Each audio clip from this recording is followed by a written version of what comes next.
Padayon kita sa atong pagminaw sa mensahe sa Ginoo sa iyahang direction sa atong kinabuhi as we continue to move on to this journey of faith ana kaniya, and we starting a new beginning. Kita panukad na usab to pursue pagkabot sa iyahang plano sa atong kinabuhi, and that is successful life. O ang atong theme, character under construction, because as we move forward sa goal sa Ginoo, ang journey ginato, it's about journey sa atong kausaban. Kay naagad diha tanan no, sa atong kausaban, sa atong kinaiya. O nang sa atong paglakaw paingon ngadto sa dag-anan, ang Ginoo nagapamuhat gyud sa atong kinabuhi to change sa ato ang character. Ug miaging Domingo nagisgot kita gyud sa kining mga butanga unsa gigibuhat sa Ginoo kanato, workings niya sa atong kinabuhi. God works for us salvation.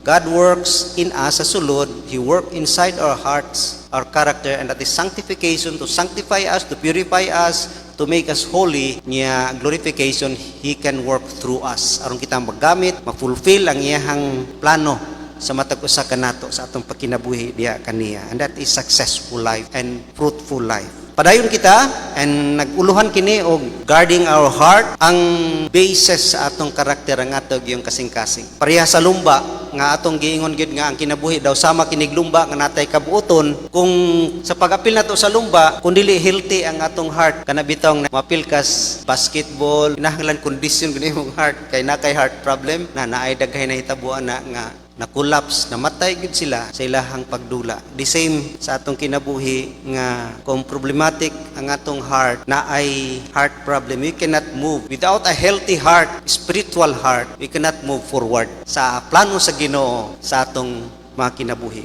nga kalampusan gayud. Mao ni karon unsaon nato nga angkon ginato ang healthy heart, so that we are healthy sa pagdagan ining 2004 achieving the purpose, the plan of God sa atong mga kinabuhi. Ang atong text isintro lang nato diha sa verse 23 kanang sa last kaningon diha, above all else guard your heart, for it is the wellspring of life. Tanaw to dinhi ang mga prinsipyo sa gitawag nato guarding our heart, sa paggwardya sa atong kasing-kasing. First, atong tanaw ning priority, the priority of guarding our heart. Sa atong text ganiha, sa verse 23, which is our main verse, kanang first diha nga 3 words nga, above all else.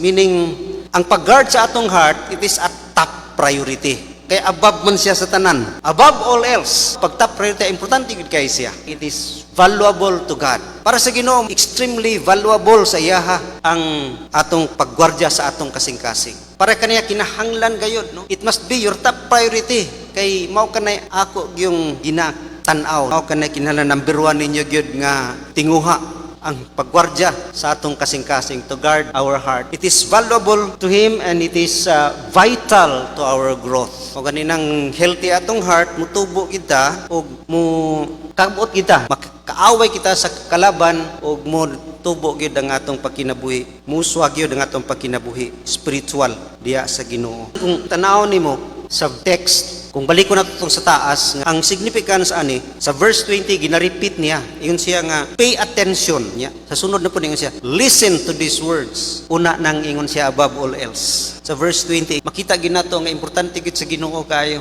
kay gibalik-balik yun niya. Repetition is a good nga paagi aron makakabot sa gusto sa maestro. Ang maestro nag-repeat, bisag atong mga mamang papa balik-balik, o naman ito, balik-balik naman na. Yes, tungod kay mao gina ang maayo nga magtutudlo, balik-balik kun gyud, kay diha gyud ginatawag nga importante, serious siya kaayo, kay ginabalik-balik maginat. Manang it is vital to our growth, it is extremely valuable to God, kay makita gini mong kini nga text kana the verse, ang tibuok kapitulo 4 diha na sintro. Basahon nimo ang tibuok nga mensahe sa Ginoo sa chapter 4, diha nakasintro, above all else guard your heart, for it is the wellspring of life. Mo na paingon nato nga importante gyud. And kining meaning nga to guard our heart is to protect, to keep our heart, to preserve or maintain our heart. Should be guarded, protected, secured, defended, shielded, tiktahan gyud, caged or keep safe. Mo nang guard your heart with all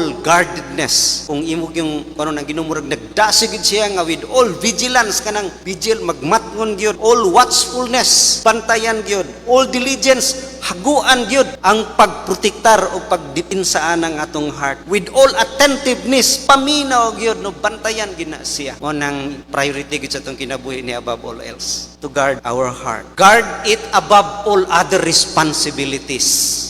Nagkamatag responsibilidad, pero o gini ang importante kay sa atong kinabuhi, kay gini above all else. Gwardiyahi ang atong mga kasing-kasing. Nganong ingani kay importante nga gwardiyahan ginato atong kasing-kasing, ato ta sa ikaduha, the power of the heart. Unsay gahom ani gayud sa atong kinabuhi. Nganong gwardiyahan magid ni? Tungod kay ang kasing-kasing gamhanan gyud kaayo.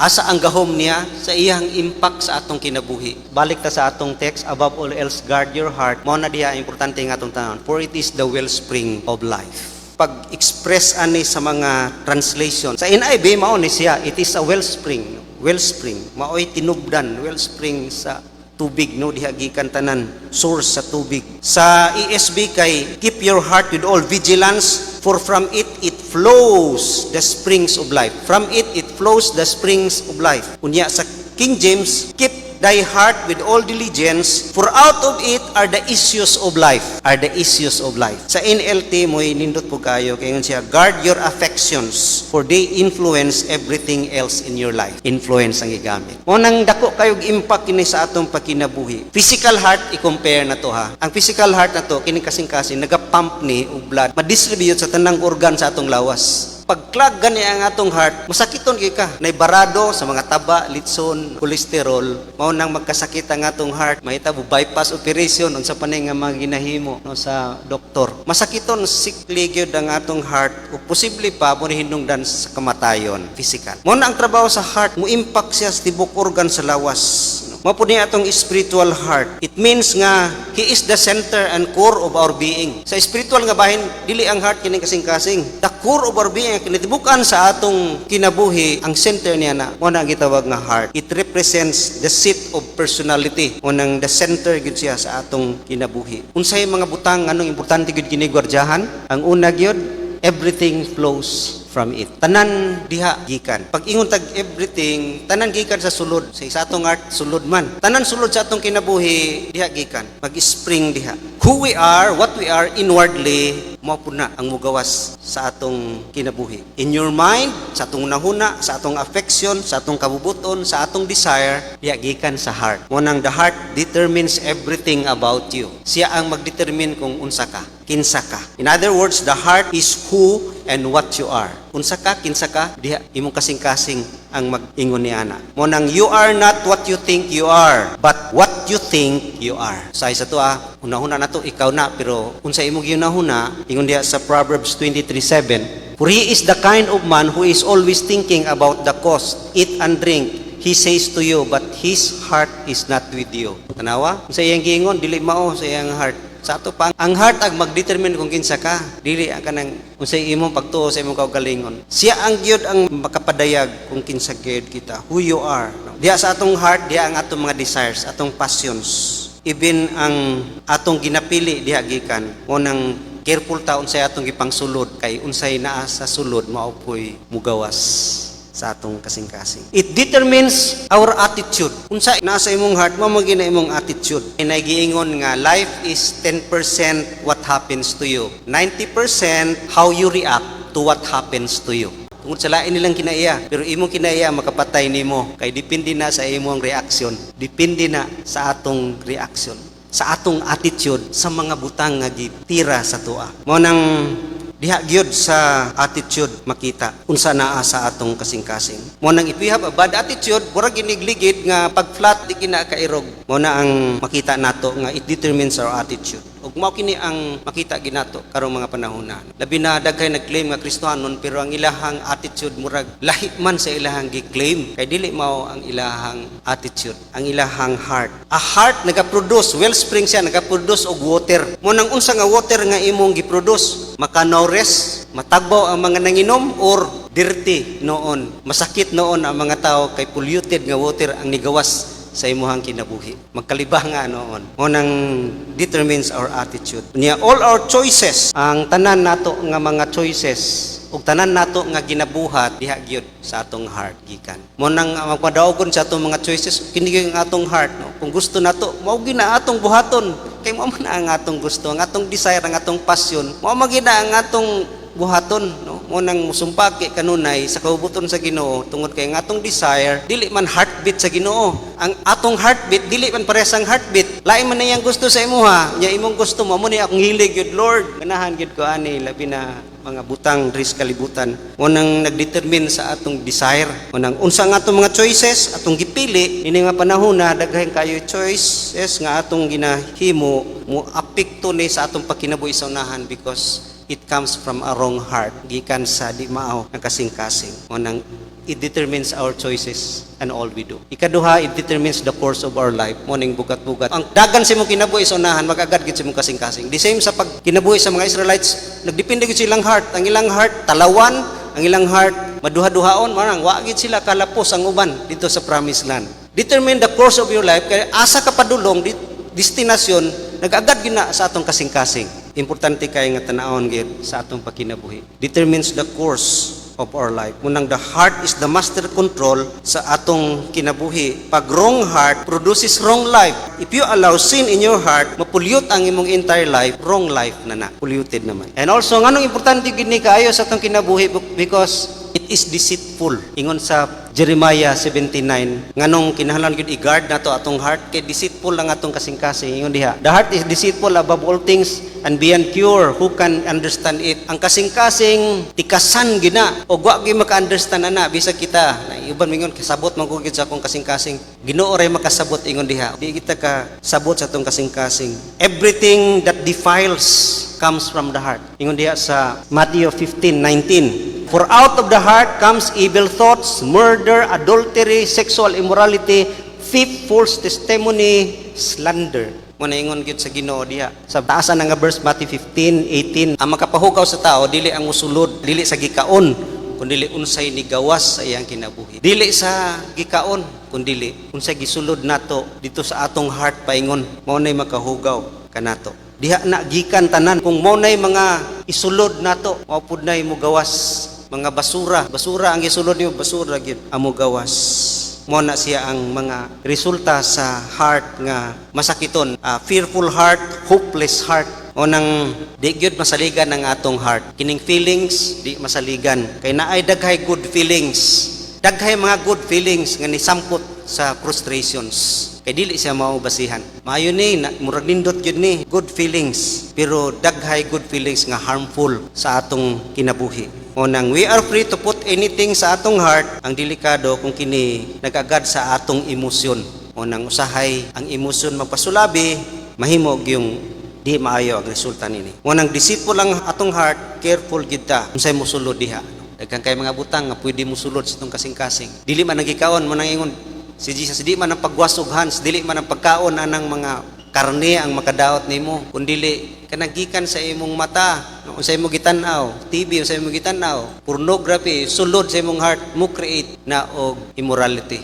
Musangpot na dito. The heart is deceitful. Do not trust, ingon diha, do not trust your heart. Kaya atong affection og emotion, harmful, mo override sa pulong sa Ginoo sa atong kinabuhi. And also, kinahanglan gyud nato i-guard atong heart tungod kay grabe kini ka-influensyado sa atong kinabuhi. It's influence. Munang sa 24 to 27 ingon diha, put away perversity from your mouth, keep corrupt talk from your lips, let your eyes look straight ahead, fix your gaze directly before you, make level path for your feet, and take only ways that are firm. Do not swerve to the right or to the left. Keep your foot from evil.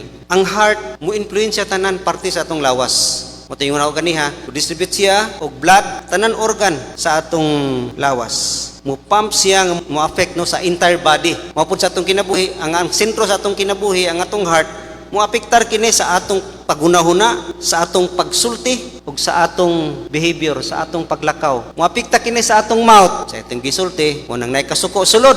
Ang sulti ana sakit. Mouth, mga corrupt talk, gossiping. Pag negatibo gani imong heart, puros gina negative pod ang imong imarites sa uwan. Muna, gikan na diha, apekto na sulod sa heart nga dili in line sa Ginoo. Ang atong eyes, asa na ginatanaw, apektuhan man gyud ang atong heart kung sige pang tan-aw nimo dito ka sa mga butang kalibutanon, mga dili maayo tanawon, musud man as tong heart. Kung sa atong ginatanaw sa sinis, mga violent kayo, mga violente buta. Maapekto sa atong eyes, maapekto pud sa atong feet. Kung sa atong heart dito po ka mo lakaw, no? Ganahan kag mga grabe nga mga drugs, disco, to apo ka dito. Ang imong tiil to adito, no? Tuwa ka sa mga butang dili mahimuot ang Ginoo. Nang maapektuhan gyud tanan sa atong pagkinabuhi. Munang we have to guard, no, our heart kay kita maka-guard sa atong pagsulti, ato pong mata, no, kay where our treasure is, our heart will be also. Ingon diha sa Matthew 6:21. Musigag tanaw sa mga gold, munang ginastorya pod gold. Mga tao nga ang ginistoryahan kwarta pero minti nga murag mao gid na ang iyang passion. Munang influensyado gid ang heart, no? Munang if not healthy, mo impact gyud sa kinatibuk-an, no? Mo impact dili lamang sa sulod sa imong kinabuhi, mo impact na sa mga tao nga nasa imong palibot, no? Mo impact na, mo influensya na sa imong pamilya, munang di maayo imong heart, away perminti. Pamilya, friends, maka-create og conflict, away kung dili maayo ang heart. Munang bisag sa ministry nato, sa atong mga career, sa trabaho, maka-apekto gyud basta di healthy ang atong heart because manifest magyud ang atong heart sa outward, makita magyud sa uban, sa mga tao. Evident gyud sa ilaha ang atong intention ug ang atong thoughts. Di na pwede malilong. Munang kinahanglan gyud i-guard tungod kay grabing influensya anis tong kinabuhi. Kinahanglan pud i-guard because it is always under attack. Mao ni ang paborito ni Satanas atakihon ang atong heart. Ang atong heart gyud ang iyahang gusto atakihon kay diha ang away permanente sa kasing-kasing. Ang atong pagig-away dili lagi physical, spiritual sulod. Diha gyud sa kasing-kasing permanente. Kay mag-away gini atong mga passion ug atong mga desire.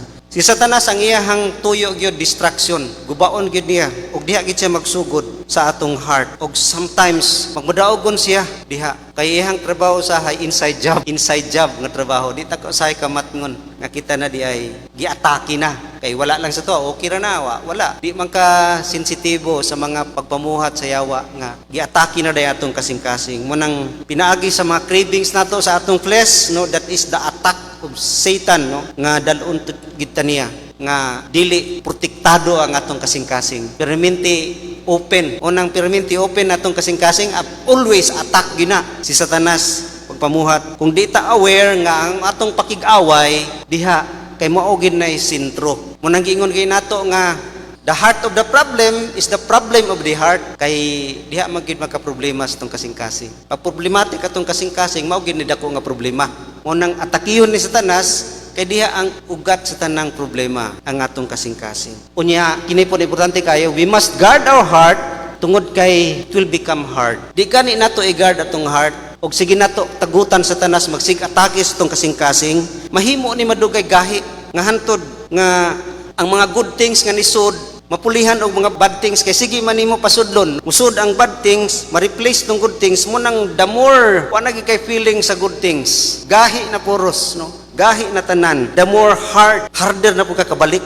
Una mga tao nga walay pagtagad sa pagpabuhat sa yawa silang kinabuhi, gahi na kaayo. Ang example ani kini mga old belief nato, natay mga old belief nga pagtuo nato mo nay tama, unay dagkay mo ingon barugan ako ni kay mo gini akong tinuhuan, hantod ni gahi na gyud na lisod na gyud kaayo. Lisod na pud ka balik, lisod na pud nimo pasabton tungod kay nabantok na gyud siya. Mo nang atong kasing-kasing mabantok. Sa sige himo sa pagpamuhat sa Ginoo sa tuwa, niya kita dawa lang nagapansin, way reaction, no? Wala ni join sa iyang pagpamuhat, wala ni allow, willing nga i-change, mubagtok, madugay, ug lisod na gid kanato ikabalik. Mo nang it's very important to guard our heart aron di gina siya mahimong gahi. Kay usay di ta kabantay. Mura kinig frog in the kettle nga kanang baki butang sa pakuluan, di man kabantay ang baki kay bugnaw man primero, muhinahinay man nag-init, mapunas tong kinabuhi, muhinahinay gyud mo hard ang atong heart. Dili kalit Satanas mo i-hard atong heart, dugay ug di ta kabantay og gahi gina siya. And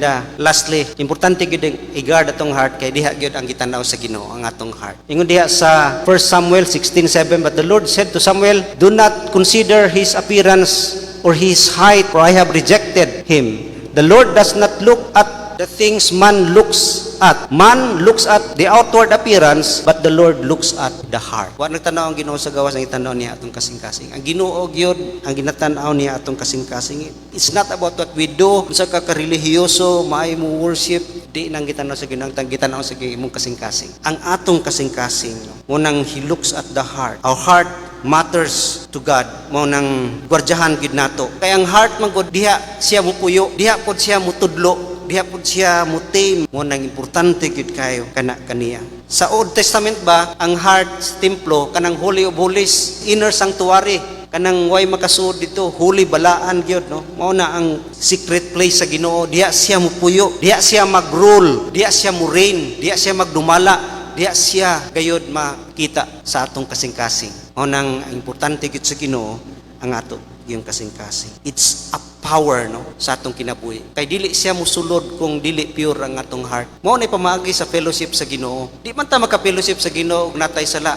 Holy of Holies, inner sanctuary sa atong kinabuhi. Mo nang mas muduol ta ma-maintain ang atong relationship sa Ginoo if we have a pure heart. Dili masakiton nga kasing-kasing, dili sickly nga heart. Mo nang nindot kaayo nga i-guard gyud nato ang atong kasing-kasing kay kini gayud ang sentro. God looks at the heart first and foremost sa atong kinabuhi. Lastly, unsaon nato nga mag-guard atong heart, the path to guard our heart is seriousness. Cultivate mo na ingon diha sa Philippians 4:8, focus on things, whatever is true, whatever is noble, whatever is pure and right, concentrate on those things.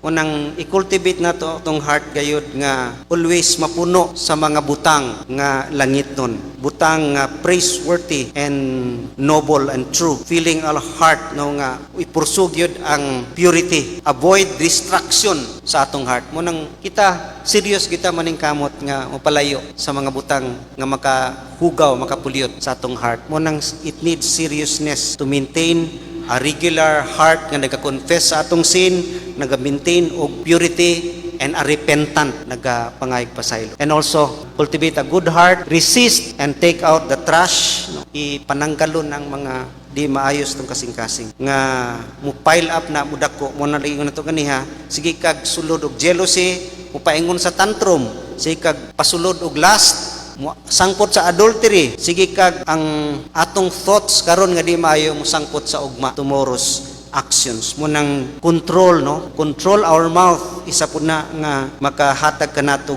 mahimong serious ta sa pag guard sa atong heart, bantayan ang atong gisulti, isipon una og maayo og dili unya gain victory over our thought. Kining atog yung thought dinhi man magsugod, mo nang kinahanglan magmudaog unta diha. Ingon sa Romans 12:2, do not conform any longer to the pattern of this world, but be transformed by the renewing of your mind. Then you will be able to test and approve what God's will is, His good, pleasing, and perfect will. Renewing of the mind, mo na importante kay sa kinabuhi. Gain victory, magmudaog kita sa atong thought life kay dinhi gyud, no, nagadua-dua sa tanas sa atong kinabuhi. We must be serious yan na nga effort. Then second is strength. Kinahanglan ta kusog, asa ta gyud og kusog nga makatabang kanato ka guard sa atong heart, wa gilain. Grow and walk in wisdom. Diha ra gyud sa pulong sa Ginoo ta mahimong magmadaogon against, no, sa kalaban nga ang word of God dipinsa og upinsa na. He is the sword of the spirit nga muupinsa. He is the breastplate of righteousness, the belt of truth. Siya ang mudipinsa kanato. Mo ingon diha sa Psalm 119:11, I have hidden your word in my heart that I might not sin against you. I have hidden your word. Kung naang pulong sa atong kinabuhi, malayo ta sa entanglement sa sin, malayo ta gyud sa mga lies, o kita ma-reinforce ang atong kinabuhi sa truth, and that truth will set us free. O nang feed your soul with truth, aron dili kita matintal gayud sa mga bakak, og strong ang atong heart nga moatubang makaresist sa mga temptation that will cause many trouble, problem sa atong heart, sa atong kinabuhi. O nang allow God's word to challenge us, the way we think, the way we feel, no, the way sa atong mga attitude, kinahanglan mo grow ta diha gyud sa pulong. Kanang ingon diha, grow and walk, kinahanglan mo obey kita, obedience to God's word. Kay daghay nakahibalo lang sa pulong sa Ginoo pero ang nag-obey dili gina siya wisdom, o walay strength. Kay daghan lay nakahibalo pero dili mo obey. Ngunang kinahanglan kita mo grow and walk in wisdom, and lastly seeking help. Asa ta mangitag tabang-tabang sa Holy Spirit, be filled with the Spirit kay madipinsaan gyud ang atong siya ang mo purify, siya ang mo control and will lead us. As we are filled and led by the Spirit, layo kay ta magwardyahan gyud ang atong kasing-kasing. Then also ang pinaka nindot pud kaayo pareha ni David nga si David wala nagtrust sa iyang heart, nagtrust gid siya sa Ginoo. Sa Proverbs 3:5, trust in the Lord with all your heart, lean not on your own understanding, in all your ways acknowledge Him and He will direct your path. Si David mismo witness nga nagatrust gid siya sa Ginoo. Kasabot gid si David nga ang mga feelings makadeceive sa iya. Mo nang nindot kay nang iyahang prayer sa Psalm 139:23-24 nga search me O God and know my anxious thoughts, no? Search me O God, search my heart kay ako di kahibaw sa sulod sa akong kasing-kasing aperting hugawa gid ay. Mo nang let us give God our hearts and live for Him. And also lastly is we must focus on Jesus. Ingon diha, let us fix our eyes on Jesus, the author and perfecter of our faith, who for the joy set before Him endured the cross, scoring its shame, and sat down at the right hand of the throne of God. So focus ta kang Jesus and we can win, no? Makamagdaogon kita. Si Peter wala ni focus kang Jesus, ta sa balod ug sa hangin naunlod siya. Mapud sa tong kinabuhi, we focus on Jesus Christ. Si Jesus magprotect sa atong mind, atong emotion, sa atong eyes ug sa atong feet asa ta nga direksyon moagi ining kinabuhi. Si Jesus ra gyud will guard our heart. Mo nang sa iya ra kita mangayo musik ta sa iyang help kay siya ra gyud makahimo kanato nga makaabot kita sa plano sa Ginoo, magmadaogon kita sa dag-anan sa kinabuhi nga magmalampuson, malipayon ug mabungahon nga pagkabot sa katuyoan sa Ginoo. Mo nang ninitag naa, it is a great invitation kung wala pa sa imo si Ginoong Hesukristo ato gid siyang pasudlon sa atong kinabuhi. Dawaton nato, give your life to Him and He will enter into your life ug maghatag kanimo kusog, maghatag kanato protection to guard our heart nga mahimo gid kining magbadaogon sa atong pakiglumba nining kinabuhi. Let us pray.